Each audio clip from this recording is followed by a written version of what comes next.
Hello friends, welcome to honey JS academy. APPSC group 2 prelims booster and TGPSC groups కూడా పనికొస్తుంది.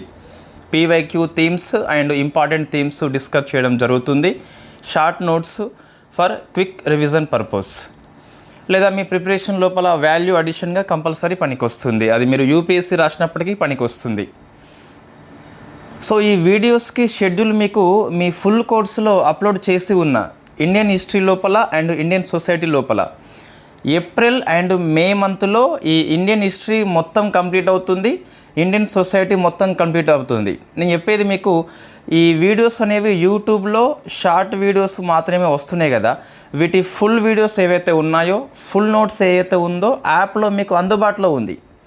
Indian society మొత్తం అందుబాటులో ఉంది, classes and notes అని చెప్పేసి.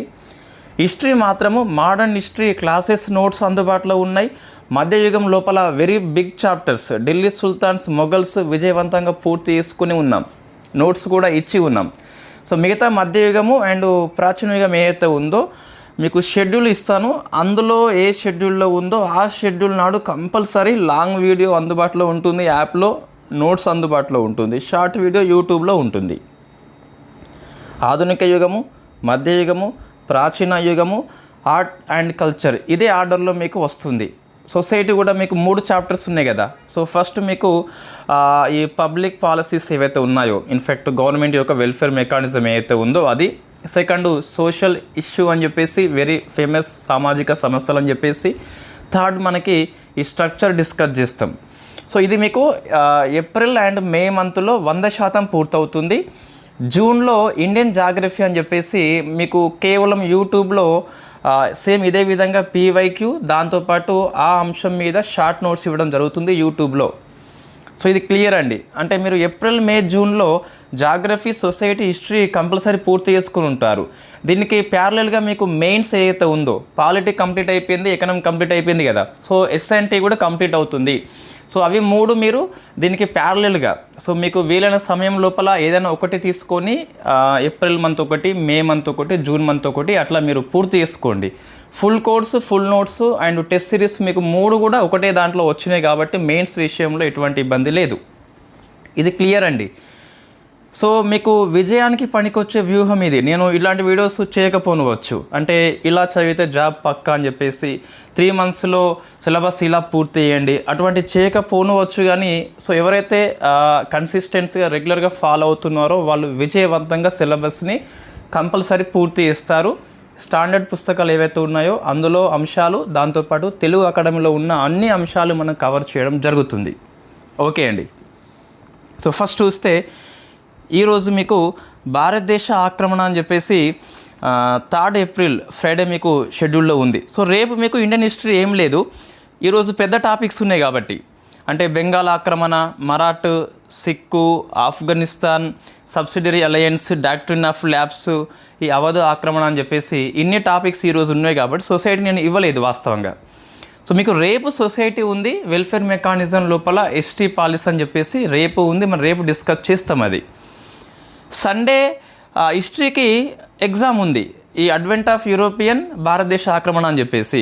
సండే సొసైటీకి బీసీ వెల్ఫేర్ అని చెప్పేసి ఉంది. ఇట్లా మీకు షెడ్యూల్ ఇవ్వడం జరిగింది కదా, దాన్ని కంపల్సరీ ఫాలో అవుతాం. మనము 2024లో కన్సిస్టెన్సీగా ఏ విధంగా చేసి ఉన్నామో గ్రూప్ 2కి లాంగ్ వీడియోస్, ఇప్పుడు అదే విధంగా చేస్తున్నాము. కన్సిస్టెన్సీ కంపల్సరీ ఉంటుంది, మీరు కంపల్సరీ రెగ్యులర్గా ఫాలో కండి. ఓకే అండి. సో భారతదేశ ఆక్రమణ అని చెప్పేసి very big chapter, full loaded with facts. అంటే ఆ యుద్ధం ఎప్పుడు జరిగిందని చెప్పేసి, ఆ యుద్ధంలో మళ్ళీ కొన్ని ఉపయుద్ధాలు ఉంటాయి, మళ్ళీ కొన్ని ఒప్పందాలు ఉంటాయి. ఎక్కువ పీవైక్యూ వచ్చింది అయితే యుద్ధాలు ఆర్డర్లో పొందుపరచుము, లేదా ఒప్పందాలు ఆర్డర్లో పొందుపరచుము, ఈ యుద్ధము ఈ ఒప్పందంతో ముగిసింది అని చెప్పేసి, ఈ యుద్ధ కాలంలో గవర్నర్ జనరల్ ఎవరని చెప్పేసి ఇట్లా వచ్చినాయి. లేదా సబ్సిడరీ అలయన్స్ ద్వారా ఏ రాజ్యాలని ఆక్రమణ చేసుకోవడం జరిగింది, లేకుంటే డాక్ట్రిన్ ఆఫ్ ల్యాబ్స్ ద్వారా వేటిని ఆక్రమణ చేసుకోవడం జరిగింది. ఒకసారి మాత్రము ఈ డాక్ట్రిన్ ఆఫ్ ల్యాబ్స్ కింద కొన్ని రాజ్యాలు ఆక్రమణ చేసుకుంటాం కదా, వాటిని కూడా ఆర్డర్లో పొందుపరచమని చెప్పేసి అడిగారు. అంటే ఎక్కువ ఇయర్స్ బేస్లో ఉంది, ఎక్కువ ఫ్యాక్ట్ ఉంటాయి కాబట్టి మీరు ఇప్పటికే నోట్స్ చదివి ఉంటారని చెప్పేసి నేను భావిస్తున్నా. ముందు రెగ్యులర్ నోట్స్ చదవండి, తర్వాత ఈ వీడియో చూడండి, లేదా ఈ నోట్స్ చదువుకోండి, మీకు బాగా క్విక్ రివిజన్ మాదిరిగా పనికి వస్తుంది. ఓకే అండి. సో ఫస్ట్ చూస్తే భారతదేశ ఆక్రమణ లోపల కరెక్ట్ క్రొనాలజికల్ ఆర్డర్ అని చెప్పేసి వందవాసి యుద్ధము, బక్సార్ యుద్ధము, అంబూర్ యుద్ధం అని చెప్పేసి, సో ప్లాసీ అని చెప్పేసి ఇచ్చిండు. అంటే 4 యుద్ధాలని వరుస క్రమంలో అమర్చుము. వెరీ ఈజీ క్వశ్చన్, బట్ మీకు ఇయర్స్ గుర్తుండాలి.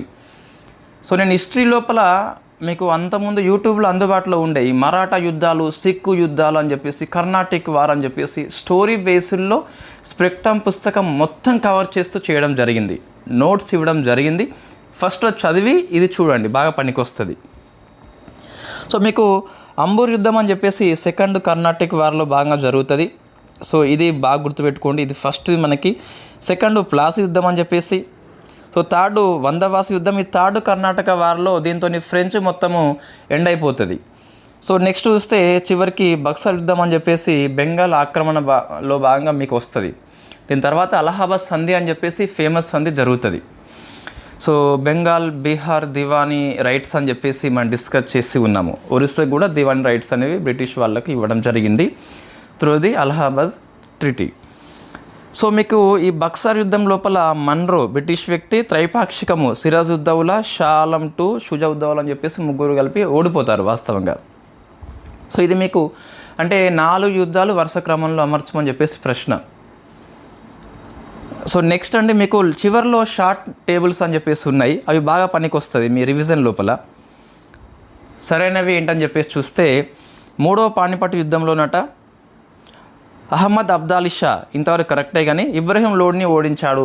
తప్పు, అది ఇబ్రహీం లోడిని కాదు. సో మరాఠా వాళ్ళు ఓడిపోతారు. ఇబ్రహీం లోడి మీకు ఇన్ఫ్యాక్ట్ ఢిల్లీ సుల్తాన్స్ అక్కడ వస్తుంది, ఇక్కడ కాదు కదా. ఏది బాల్బన్, ఇన్ఫ్యాక్ట్ బానిసా, ఖిల్జీ, తుగ్లక్, సయ్యద్, లోడి అని చెప్పేసి ఇబ్రహీం లోడి. సో ఫస్ట్ పానిపట్ లోపల బాబర్ ఓడిస్తాడు, కాబట్టి ఇది తప్పు అండి. సో తప్పు మనకి. సెకండ్ది థర్డ్ ఆంగ్లో మైసూరు వారు టిప్పు సుల్తాన్ మరణం అని చెప్పేసి ఉంది. ఇది కూడా తప్పే. ఎందుకంటే ఆంగ్లో మైసూర్లో చూస్తే సెకండ్ వార్లో టిప్పు ఉంటాడు, హైదర్ మరణిస్తాడు. థర్డ్ వార్లో టిప్పు సుల్తాన్ ఓడిపోతాడు. సో మీకు శ్రీరంగపట్నం సంధి అని చెప్పేసి ఉంటుంది, వెరీ ఫేమస్. సగం రాజ్యభాగము ఇస్తాడు, 33 మిలియన్స్ ఇస్తాడు, కొడుకును కూడా ఇస్తాడు. చివరికి తీవ్ర అవమానం ఎదుర్కొంటాడు. ఫోర్త్ ఆంగ్లో మైసూరు వార్ లోపల టిప్పు సుల్తాన్ మరణిస్తాడు అని చెప్పేసి మనం డిస్కస్ చేసినాం ఆల్రెడీ. సో ఇది తప్పు అండి.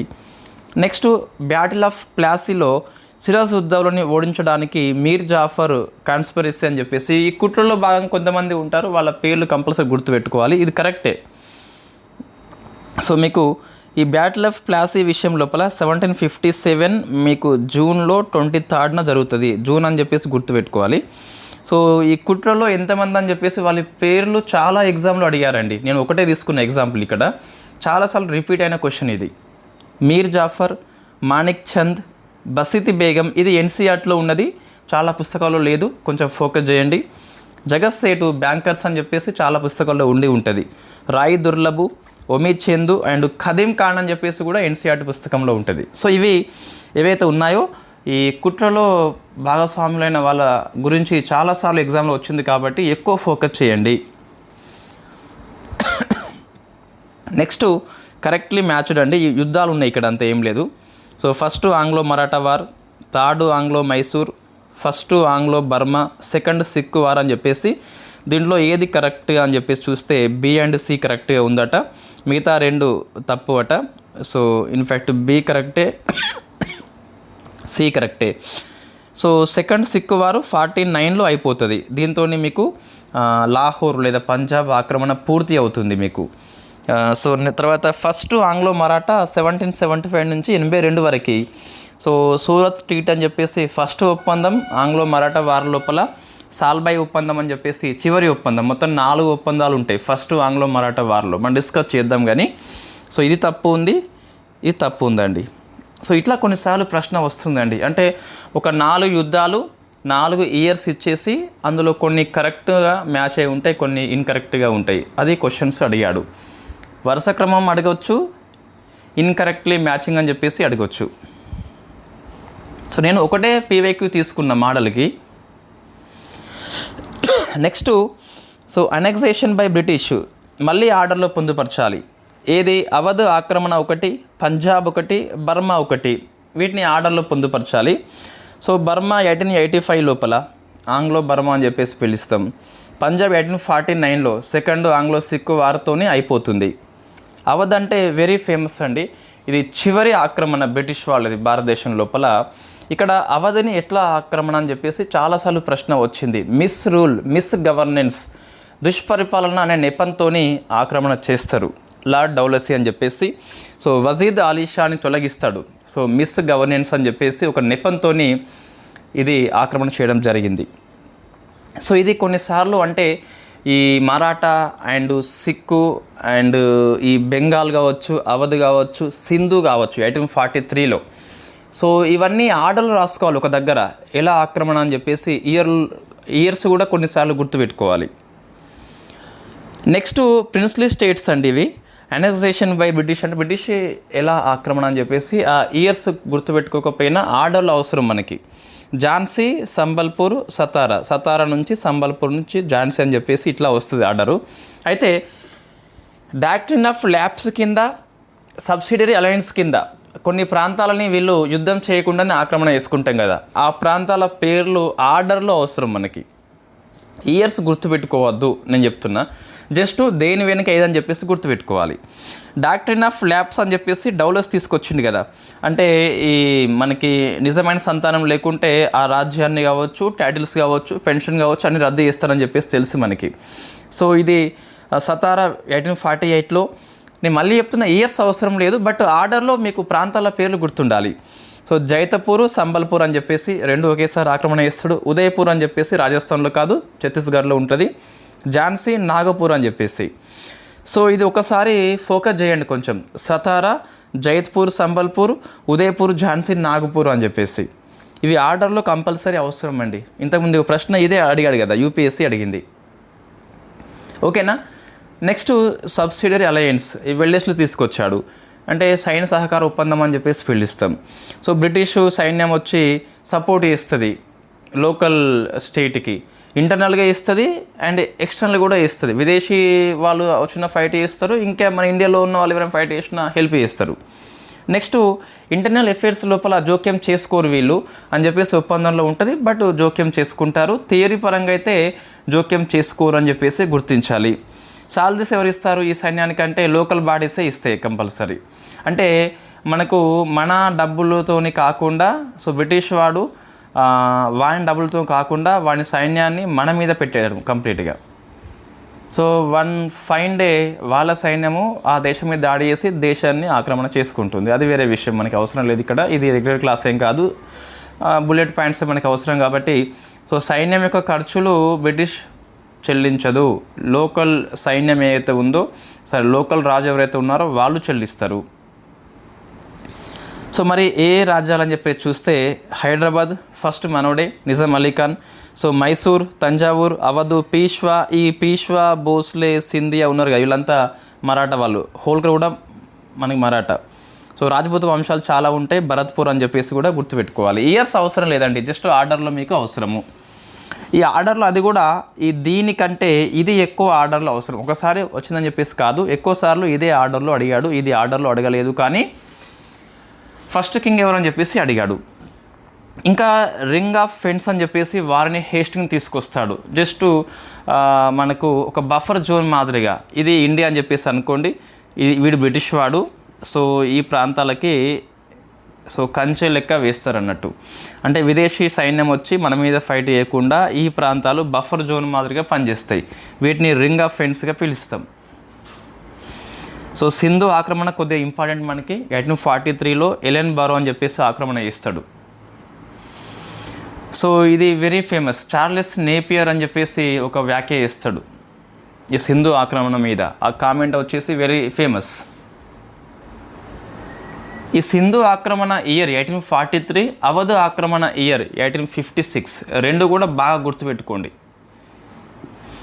Next first Anglo Maratha war treaty అని చెప్పేసి అడిగాడు. ఎండ్ అంటే ఏ ఒప్పందంతో ముగిసింది. సో సాల్బాయ్ ఒప్పందం అని చెప్పేసి పిలుస్తాం.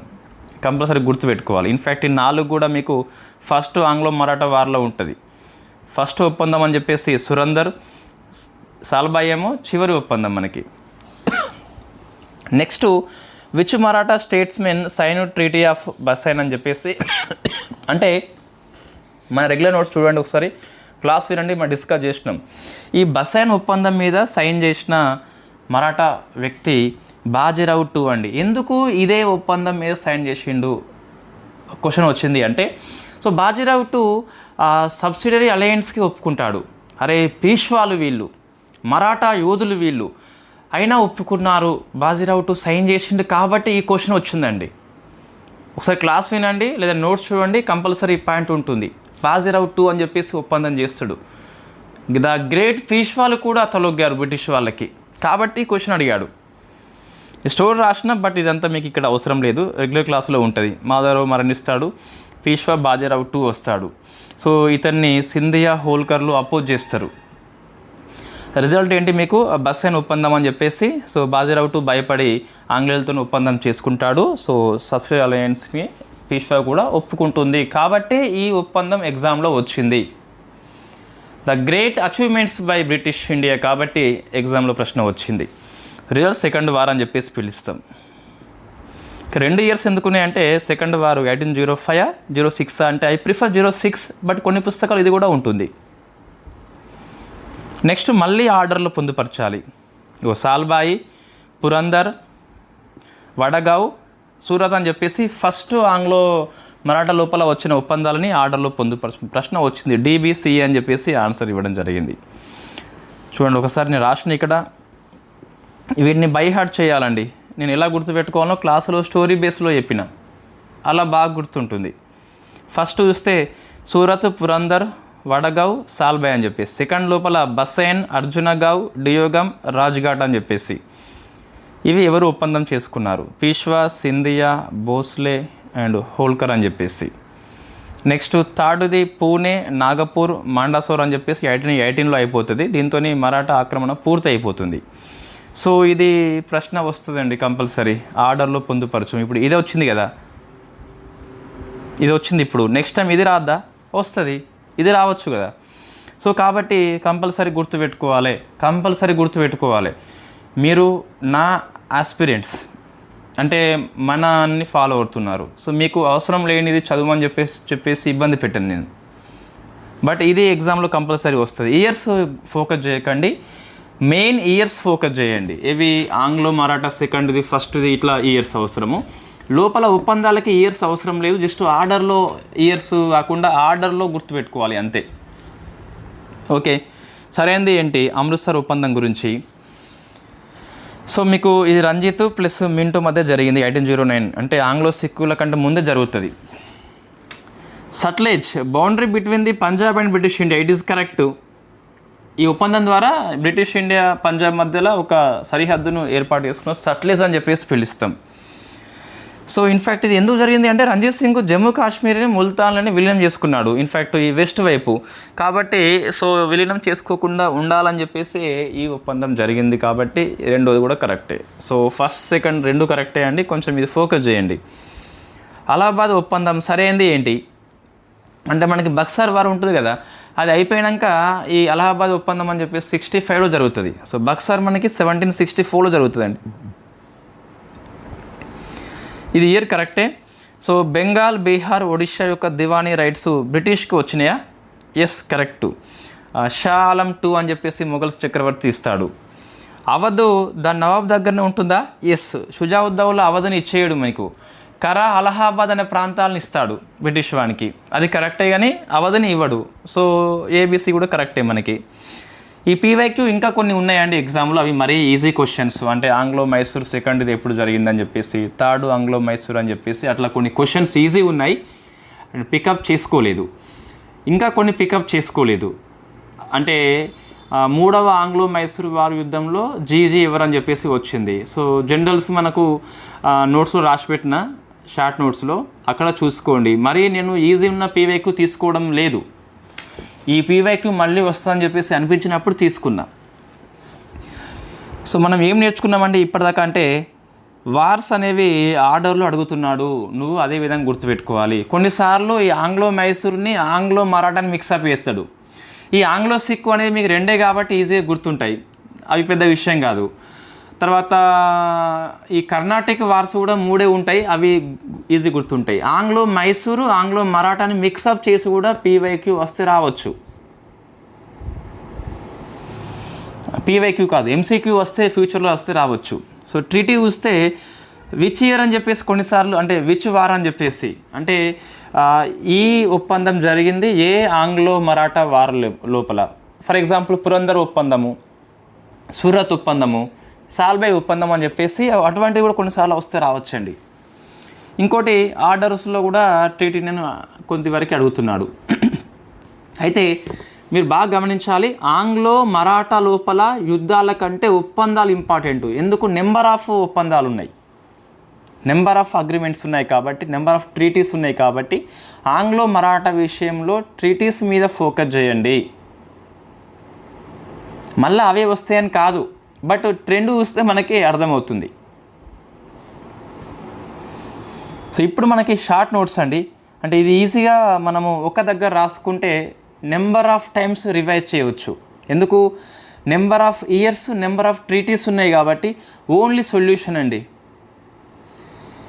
3 నిమిషాల్లో కర్ణాటక వారు గుర్తుపెట్టుకోవడం ఎలా, నిమిషంలో ఆంగ్లో మైసూరు ఎలా గుర్తుపెట్టుకోవాలి, 1 సెకండ్లో ఇండియన్ హిస్టరీ మొత్తం ఎలా చదవాలి, ఆ టైపు వీడియో వల్ల ఎవరికి ఉపయోగం లేదు. సో నెంబర్ ఆఫ్ టైమ్స్ దీన్ని రాసుకోండి, నెంబర్ ఆఫ్ టైమ్స్ రివిజన్ చేయండి. సో కర్ణాటక యుద్ధాలు అని చెప్పేసి French versus English East India మధ్య జరుగుతాయి.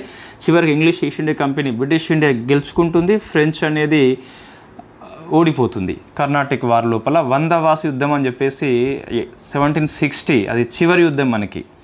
So first Anglo Carnatic 1746 and 48లో జరిగింది. ఇయర్స్ గుర్తుపెట్టుకోవాలి. రీజన్స్ కొన్నిసార్లు ఎగ్జామ్లో వస్తున్నాయి. ఆస్ట్రియా వారసత్వ యుద్ధం అని చెప్పేసి ఆస్ట్రియా ప్రష్యా మధ్య జరిగింది, ఐరోపాలో జరిగింది. దాని పవనాలు ఇక్కడ వీచినాయి. సో తక్షణ కారణము అంటే మన ఇండియా లోపల చూస్తే బార్నెట్ ఫ్రెంచ్ నౌక స్వాధీనం చేసుకుంటాడు, మన వస్తువులే ఉంటాయి. డూప్లెక్స్ మద్రాసుని స్వాధీనం చేసుకుంటాడు. సో మారిషస్ గవర్నర్ హెల్ప్ చేస్తాడు డూప్లెక్స్కి, అది వేరే విషయం మనకి. సో ఇవి కారణాలు మనకి. సో ఇందులో ఇతర యుద్ధాలు కొన్ని జరుగుతాయండి. అవి బ్యాటిల్ ఆఫ్ అడయార్ లేదా బ్యాటిల్ ఆఫ్ షంతోమ్ అని చెప్పేసి పిలుస్తాం. 1746లో అన్వరుద్దీన్ వర్సెస్ డూప్లే. సో చివరికి ఇది యాక్సలా చాపెల్ సంధి అని చెప్పేసి 1748లో ఈ యుద్ధం ముగిసిపోతుంది. మద్రాస్ అనేది తిరిగి ఇంగ్లాండ్కి ఇవ్వడం జరుగుతుంది. సెకండ్ ఆంగ్లో కర్ణాటిక్ 1749 to 54 మధ్య జరిగింది. సో హైదరాబాదు కర్ణాటిక్లో వారసత్వ పోర్ అని చెప్పేసి కారణం అండి. సో మనం డిస్కస్ చేసినాం, చాలా పేర్లు వస్తాయి. అందులో కొన్ని యుద్ధాలు చూస్తే అంబూర్ యుద్ధం అని చెప్పేసి పిలుస్తాం 1749లో. గుర్తుపెట్టుకోవాలి, ఈ ఉప యుద్ధాలు కొన్నిసార్లు ఇయర్స్ కూడా గుర్తుపెట్టుకోవాలి. సో ఇక్కడ చూస్తే మీకు ముజఫర్ జంగ్, చాంద్ సాహెబ్, ఫ్రెంచ్ వాళ్ళు కలిపి అన్వరుద్దీన్ని కర్ణాటకలో ఓడిస్తారు. సో మీకు ఇన్ఫ్యాక్ట్ ఈ చాంద్ సాహెబ్ అని చెప్పేసి ఈ ఫ్రెంచ్ వాళ్ళకి మచిలీపట్నం ఇచ్చి పడిస్తాడు. నెక్స్ట్ బ్యాటిల్ ఆఫ్ గింజి అని చెప్పేసి 1750 అండి, ఫ్రెంచ్ వాళ్ళే గెలుస్తారు, ఇంగ్లీష్ అనేది ఓడిపోతుంది. సో ఫస్ట్ ఇన్ఫ్యాక్ట్ ఇంగ్లీష్ వాళ్ళు ఓడిపోతున్నారు, ఫ్రెంచ్ వాళ్ళు గెలుస్తున్నారు. సో పాండిచ్చేరి ఒప్పందం అని చెప్పేసి ఇన్ఫ్యాక్ట్ ఈ ఒప్పందం జరిగినప్పుడు ఫ్రెంచ్ గవర్నర్ ఎవరండి? సో డూప్లే కాదు మనకి, అప్పటికి డూప్లే వెళ్ళిపోతాడు. వై? బికాస్ ఇన్ఫ్యాక్ట్ ఫ్రెంచ్ వాళ్ళు చివర్లో ఓడిపోతారు కాబట్టి. సో గొడెన్హ్యూ అని చెప్పేసి కొత్తగా వస్తాడు. నెక్స్ట్ థర్డ్ది 1756 అండ్ 63 అని చెప్పేసి సప్తవర్ష సంగ్రామంగా వెరీ ఫేమస్. సో ఇందులో 100 వాసి యుద్ధం 1760 అండి. కౌండీ లాలీ ఫ్రెంచ్ వాళ్ళ తరపున, ఇంగ్లీష్ వాళ్ళ తరపున ఐరీ క్యూట్ అని చెప్పేసి ఫైట్ చేస్తాడు. సో ఫ్రెంచ్ వాళ్ళు ఓడిపోతారు. దీంతో ఫ్రెంచ్ అనేది ఆధిపత్యం తగ్గిపోతుంది, అంతమవుతుంది. సో పాండిచ్చేరి అండ్ మాహే, కరైకాల్ 3 ప్రాంతాలను ఇంగ్లీష్ వాళ్ళు ఆక్రమణ చేస్తారు. చివరికి ఒప్పందం, ప్యారిస్ ఒప్పందం వెరీ ఫేమస్, చాలాసార్లు ఎగ్జామ్లో ప్రశ్న వచ్చింది. కర్ణాటక యుద్ధాలకి ముగింపు పలికిన ఒప్పందం పేరు ప్యారిస్ అని చెప్పేసి పిలుస్తాం 1763లో. సో ఈ పక్కలో ఉన్న 3 ఫ్రాన్స్ ఏవైతే ఉన్నాయో ఈ 3 అనేవి ఫ్రాన్స్కి ఇవ్వడం జరిగింది. ఇంగ్లాండ్ వాళ్ళు గెలుచుకున్నారు కదా, సో మళ్ళీ ఫ్రాన్స్కే అప్పగించారు. ఇవి 3 ఆంగ్లో కర్ణాటక యుద్ధాలు. మీకు ఫుల్ నోట్స్ కావాలి అంటే యాప్లో ఉంది, నెక్స్ట్ బ్యాటిల్ ఆఫ్ ప్లాసీ అని చెప్పేసి పిలుస్తాం. సో ఫస్ట్ ఇయర్ గుర్తుపెట్టుకోవాలి, 1757 జూన్ కూడా గుర్తుపెట్టుకోవాలి. డేట్ ఏమీ అవసరం లేదు, 23 అని చెప్పేసి ఇయర్ అవసరం ఉంటుంది. దీనికంటే ముందు బ్లాక్ హోల్ ట్రాజడీ 1756, వెరీ అన్ఫేమస్ ఇది. సిరాజ్ ఉద్దౌలా కారణము ఈ ఉదంతాన్ని చెప్పిన వ్యక్తి హాల్వెల్ అని చెప్పేసి పిలుస్తాం. ఆ హాల్ లోపల ఒకటే బతికాడు, ఆయన పేరు హాల్వెల్ అని చెప్పేసి పిలుస్తారట. సో జరిగింది రాబర్ట్ క్లైవ్కి వర్సెస్ సిరాజ్ ఉద్దౌలాకి, భగీరథి రివర్ పక్కన జరిగింది. సో బ్రిటిష్ అంతిమంగా విజయం సాధిస్తుంది. మీర్ జాఫర్ కొత్త నవాబుగా వస్తాడు బెంగాల్కి. సో అయితే ఈ సిరాజ్ ఉద్దౌలాకి వ్యతిరేకంగా రాబర్ట్ క్లైవ్ కుట్రలో ఎవరెవరు పార్ట్నర్షిప్ ఉంటుంది, చాలాసార్లు ప్రశ్న వచ్చింది. మీర్ జాఫర్, ఈయన మీర్ బక్షి అని చెప్పేసి పిలుస్తాం. Manik Chand Calcutta officer, Basiti Begum, Jagat Seth banker, Rai Durlabh, Omid Chand and Khadim Khan అని చెప్పేసి ఉన్నాడు. Next battle of Buxar. So October 1764లో జరిగిందండి. ఇది కూడా అవసరము, గంగా నది బీహార్ లోపల ఉంటుంది బక్సర్ అనే ప్రాంతము. So English East India company versus ఒక త్రైపాక్షిక కూటమి అనేది ఏర్పాటు అవుతుంది. ఇన్ఫ్యాక్ట్ ఈ ఆంగ్లేయులకి వ్యతిరేకంగా ఫస్ట్ కూటమి అని చెప్పేసి పిలుస్తాం. మీర్ కాసిం బెంగాల్, షా ఆలం టు మొఘల్స్, షుజౌద్దౌలా ఫ్రమ్ అవధ్ అని చెప్పేసి పిలుస్తాం. బ్రిటిష్ వాళ్ళు గెలుస్తారు. రాబర్ట్ క్లైవ్ ప్లస్ మన్రో అని చెప్పేసి వీళ్ళంతా ఫైట్ చేస్తారు. సో చివరికి రిజల్ట్ ఏంటి, అవుట్కమ్ అంటే అలహాబాద్ ఒప్పందం 1765 అని చెప్పేసి పిలుస్తాం. సో బెంగాల్ నవాబు మళ్ళీ మీర్ జాఫర్ని తీసుకొస్తారు. సో బ్రిటిష్ వాళ్ళకి షుజౌద్దౌలా కరా అలహాబాద్ ఇస్తాడు, అవధ్ ఇవ్వడు. అది ఇంతకుముందు యూపీఎస్సీ అడిగింది. షా ఆలం టు బ్రిటిష్కి దివానీ రైట్స్ ఇస్తాడు. బెంగాల్, బీహార్, ఒరిస్సా ప్రాంతం లోపల డయర్కి కూడా తీసుకొస్తారు బెంగాల్ లోపల. నెక్స్ట్ ఆంగ్లో మైసూర్ అండి. సో ఇక్కడ మీకు చాలాసార్లు టిప్పు మీద ప్రశ్న వచ్చింది, మరణించాడా, ఏ ఒప్పందం అని చెప్పేసి, సగభాగం ఇవ్వడం ఏ ఒప్పందం అని చెప్పేసి అట్లా ప్రశ్న అడిగారు. 1767-69 ఇయర్ గుర్తుపెట్టుకోవాలి. So Hyder Ali versus English, Nizam, Maratha. చివరికి మద్రాస్ ఒప్పందంతో అంతమైపోయింది. సో మ్యూచువల్ హెల్ప్ అండి, బ్రిటిష్ వాడు హైదర్ అలీకి హెల్ప్ చేయాలి, హైదర్ అలీ బ్రిటిష్ వాడికి హెల్ప్ చేయాలి. నిజాం మరాఠా వాళ్ళు కూడా ఒప్పందం చేసుకుంటారు హైదర్ అలీతోని. నెక్స్ట్ సెకండ్ 1780-84లో వారన్ హేస్టింగ్స్ ఉండే అప్పుడు. సో ఎందుకు జరిగింది ఇది అంటే, ఈ మ్యూచువల్ హెల్ప్ అనేది ఇంగ్లీష్ ప్రభుత్వం అనేది సో ఉల్లంఘన చేస్తుంది అందుకోసం అని చెప్పేసి జరిగింది. ఎట్లా చేసింది ఉల్లంఘన అంటే, మాహే కోట మీద దాడి చేసింది English East India company. So అప్పుడు మైసూరు, నిజాము, మరాఠా ముగ్గురు కలిసి ఫైట్ చేస్తారు. సో హైదర్ అలీ మరణిస్తాడు, మధ్యలో టిప్పు హీరోగా వస్తాడు, ఒప్పందం చేసుకుంటాడు. ట్రీటీ ఆఫ్ మంగళూరు అని చెప్పేసి పిలుస్తాం. థర్డ్ది 1790-92 కారన్ వాలిస్ అని చెప్పేసి. సో అప్పుడు వైస్రాయి లేదా జీజీ. సో మైసూరు టిప్పు సుల్తాన్ ఓడిపోతాడు. శ్రీరంగపట్నం సంధి అని చెప్పేసి సగభాగం ఇచ్చేయాలి, 33 మిలియన్స్, కొడుకు కూడా ఇచ్చేస్తాడు ఇవి డబ్బులు ఇవ్వకుండా. సో ఫోర్త్ది 1799లో వెల్లెస్లీ అని చెప్పేసి పిలుస్తాం. సో టిప్పు అవుట్, మరణిస్తాడు. సో టిప్పు గురించి కొంత మనం చూస్తే సెక్యులర్ భావాలు కలిగిన వ్యక్తిగా మనం చెప్పుకోవచ్చు. యాజ్ పర్ పుస్తకాల ప్రకారం చూసుకున్నట్లయితే శృంగేరి మఠము పునఃప్రారంభిస్తాడు, రంగనాథ ఆలయము, శ్రీరంగపట్నం దగ్గర ట్రీ ఆఫ్ లిబర్టీ అని చెప్పేసి నిర్మిస్తాడు. ఇవి కొన్నిసార్లు యూపీఎస్సీ అడిగింది. సో ఆంగ్లో మరాఠా అండి. దీనికంటే ముందు థర్డ్ పానిపట్టు 1761 అని చెప్పేసి మరాఠా చిన్న భిన్నం అయిపోతుంది. అహ్మద్ అబ్దాలీ షా అని చెప్పేసి గెలుస్తాడు. సో ఫస్ట్ వార్ 1775 నుంచి 82 అండి. సంధి వచ్చేసి సూరత్, పురందర్, వాడగౌ, సాల్బే. గుర్తుపెట్టుకోవాలి కంపల్సరీ, 4 గుర్తుపెట్టుకోవాలి. సెకండ్ది వెల్లెస్లీ ఉన్నాడు 1802 నుంచి 06 వరకు. సో 5 కూడా కొన్ని పుస్తకాల్లో ఉంటుంది, తీసుకోవచ్చు, ఇబ్బంది ఏం లేదు.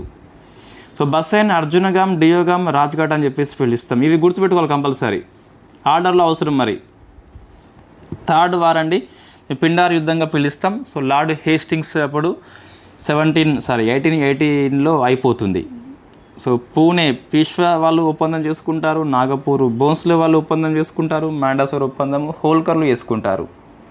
ఏమో అండి, ఈసారి ఇది అడగచ్చు మ్యాచింగ్ పర్పస్లో. డిగ్రీ పుస్తకంలో ఉన్నది కంప్లీట్గా. ఆంగ్లో సిక్ యుద్ధాలు అంతకుముందు 1809లో అమృత్సర్ ఒప్పందం between the Ranjit and Lord Minto అని చెప్పేసి, అంటే ఆ సట్లెజ్ ప్రాంతాన్ని బ్రిటిష్ ఇండియాకి సిక్కులకి మధ్య ఆ సరిహద్దుగా గుర్తిస్తారు. సో ఫస్ట్ వార్ 1845-46 లాహోర్ సంధితోనే ముగుస్తుంది. సెకండ్ వార్ డౌలసీ అని చెప్పేసి 1849లో కంప్లీట్గా పంజాబ్ ఆక్రమణ పూర్తి అవుతుంది.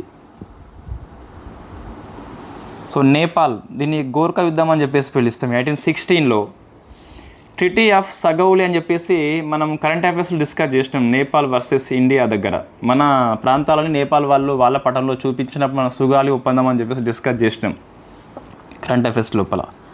సో ఆఫ్ఘన్ 1839-49 ఫస్ట్ది, 1870, 1880 సెకండ్ది. సో లిటన్ సెకండ్ది అన్నప్పుడు మనం అది పుస్తకంలో ఉంది, గుర్తుపెట్టుకోవాలి. అయితే రవి అస్తమించని బ్రిటిష్ సామ్రాజ్యానికి తలొగ్గని ఏకైక రాజ్యము ఆఫ్ఘన్స్ అని చెప్పేసి పిలుస్తాం. ఆఫ్ఘన్సే గెలుస్తుంది 2 యుద్ధాల్లో కూడా. So Burma famous known as Myanmar, first 1824-26, second 1852, third 1885 అని చెప్పేసి పిలుస్తాం. సో ట్రీటీ ఆఫ్ ఎండబో అని చెప్పేసి ఆ బర్మా ఒప్పందం, ఇది ఫస్ట్ ఒప్పందం ఒకటి గుర్తుపెట్టుకోవాలి, మిగతా అవసరం లేదు. భూటాన్తో ఓన్లీ ఒకటే యుద్ధం 1865లో ట్రీటీ ఆఫ్ సించులా అని చెప్పేసి దాంతో ముగుస్తుంది. సో భూటాన్, బర్మా, ఆఫ్ఘన్, నేపాల్ మనవి కాదు, అవసరమా అంటే అవసరమే. క్వశ్చన్స్ ఎక్కువ బర్మా మీద వచ్చినాయి, ఆఫ్ఘనిస్తాన్ మీద రావడం జరిగింది. ఇవి యుద్ధాల మీద మీకు షార్ట్ నోట్స్ అండి. మీరు ఒకసారి ఫుల్ నోట్స్ చదువుకొని రివిజన్ టైంలో ఈ నోట్స్ చదువుకుంటే చాలా బాగా క్విక్ రివిజన్ మాదిరిగా పనిచేస్తుంది. రేపు ఎగ్జామ్ ఉంది, ఇవాళ ఫుల్ నోట్స్ చదవలేవు, అప్పుడు ఇవి చదువుకుంటే మీకు ఎగ్జామ్లో ప్రత్యక్షం అవుతాయి కంపల్సరీ. నేను మోస్ట్లీ ఆ షార్ట్ నోట్స్లో కూడా ఫుల్ నోట్స్ మాదిరిగానే కవర్ చేస్తున్నాం. మనం ఏదో కొన్ని పాయింట్స్ రాయట్లేదు, కానీ ఆల్మోస్ట్ 70-80% వస్తుంది. ఇక్కడ బాగా పనికి వస్తుందండి. దీని వాల్యూ మీకు ఎగ్జామ్ రాసినాక తెలుస్తుంది. రివిజన్ కోసం మీకు చాలా బాగా పనికి వస్తుంది. ఇక్కడ ఎన్ని వ్యూస్ వస్తున్నాయని చెప్పేసి దాన్ని పట్టించుకోవద్దు. ఫేమ్ ఉందా లేదా దాన్ని పట్టించుకోవద్దు. కంటెంట్ చూడండి. కంటెంట్ మీ ఎగ్జామ్ యొక్క ప్రిపరేషన్కి పనికి వస్తుందా లేదా, మీ సిలబస్ని సమర్థవంతం కవర్ చేస్తుందా లేదా, మీ ప్రశ్నల సాధనలో ఉపయోగపడుతుందా లేదా, that is the matter only. Views, fame అనేది ఎప్పుడు మ్యాటర్ కాదు. Okay, so thank you very much, all the best, happy learning. So రేపు మనము వెల్ఫేర్ మెకానిజంలో ఎస్టీ పాలసీ ఉంటుంది, రేపు హిస్టరీ ఉండదు. సో సండే వచ్చేసి ఎగ్జామ్ ఉంటుంది. ఇక్కడ అంటే యూట్యూబ్లో ఎగ్జామ్ ఏముండదు, సో మీకు యాప్లో ఎగ్జామ్ ఉంటుంది. Advent of European, rise of English East India Company, British expansion in India. So ఇవి అంటే 2 days మనం క్లాసెస్ చేసినాం కదా, షార్ట్ నోట్స్. ఫుల్ నోట్స్ మీద ఎగ్జామ్ ఉంటుంది సండే. ఓకే, సండే మీకు సోషియాలజీలో వెల్ఫేర్ మెకానిజం బీసీ అని చెప్పేసి ఉంది. సో ఇవి ఓకే అండి. మళ్ళీ హిస్టరీ క్లాస్ మీకు మండే వస్తుందండి మళ్ళీ. సో మండే వస్తుంది, అది English East India rule, administration before 1857, charters act, revenue policy, economy policy, వాటి impact, civil services policy, military policy, police systems, press in British India, socio culture policy, education policy అని చెప్పేసి ఉన్నాయి కదా. తర్వాత so 11th April వరకు మీకు British policies అన్నీ అయిపోతాయి. సో ఓకే అండి, ఈ ప్రిలిమ్స్ బూస్టర్ మీకు పనికి వస్తుందా లేదా ఒకసారి కామెంట్ చేయండి. Thank you very much.